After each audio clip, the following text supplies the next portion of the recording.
আল্লাহ পাক কত ভালোবাসেন এটা নিয়ে বলতে গেলে আজকে রাত শেষ হবে। দেখেন, আল্লাহ রাব্বুল আলামিন আদম আলাইহিস সালামকে সৃষ্টি করেছেন, করে সমস্ত নাম শিক্ষা দিয়েছেন। নাম মানে হলো ইলম, নাম মানে কি? ভালো না বাসলে আল্লাহ পাক কাউকে সবচেয়ে সেরা কিছু দান করেন? সূরা ৩ আল্লাহ পাক কি বলেছেন? ওয়া তিন ওয়া যাইতুন, এগুলো শপথ করে, লাকাদ খালাকনাল ইনসানা ফি আহসানি তাকওয়িম, মানুষকে সবচেয়ে শ্রেষ্ঠ কাঠামো আল্লাহ পাক দিয়েছে, দেন নাই? তো কাউকে যদি মহব্বত না করা হয়, তাকে আপনি সবচেয়ে সেরাটা কি দিতে পারবেন? আল্লাহ পাক আমাদেরকে মহব্বত করেন, ভালোবাসেন, এবং আল্লাহ চান আমরাও যেন তাকে মহব্বত করি, তাকে ভালোবাসি। এবং আমরা যদি কাউকে ভালোবাসি, আল্লাহর জন্য ভালোবাসবো। কাউকে ঘৃণা করি, আল্লাহর জন্য ঘৃণা করব। মহব্বত আল্লাহর জন্যে, ঘৃণাও কার জন্যে? আল্লাহর জন্য। আল্লাহ পাক সমস্ত ইলম শিক্ষা দিলেন, এটা কি ভালোবাসার বহিঃপ্রকাশ না?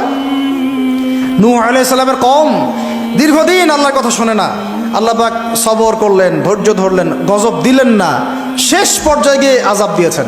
এই যে আল্লাহ পাক সুযোগ দেন, সময় দেন, এটাকে আল্লাহ পাকের ভালোবাসা, দয়া না? এরকম প্রত্যেকটা কওমের ক্ষেত্রে হয়েছে। আমি তো ফিল করলাম এই ভালোবাসা নিয়ে ঘাটাঘাটি করতে গিয়ে, যে আসলে আল্লাহ পাক যে আমাদেরকে সবচেয়ে বেশি মহব্বত করেন, তার সবচেয়ে বড় নিদর্শন কি জানেন? আমাদের কাছে আল্লাহ রাব্বুল আলামিন আল কোরআনের মতো কিতাব নাজিল করেছেন, আর আমাদেরকে আল্লাহ পাক নবী মুহাম্মদ সাল্লাল্লাহু আলাইহি ওয়াসাল্লামের উম্মত বানাইছেন।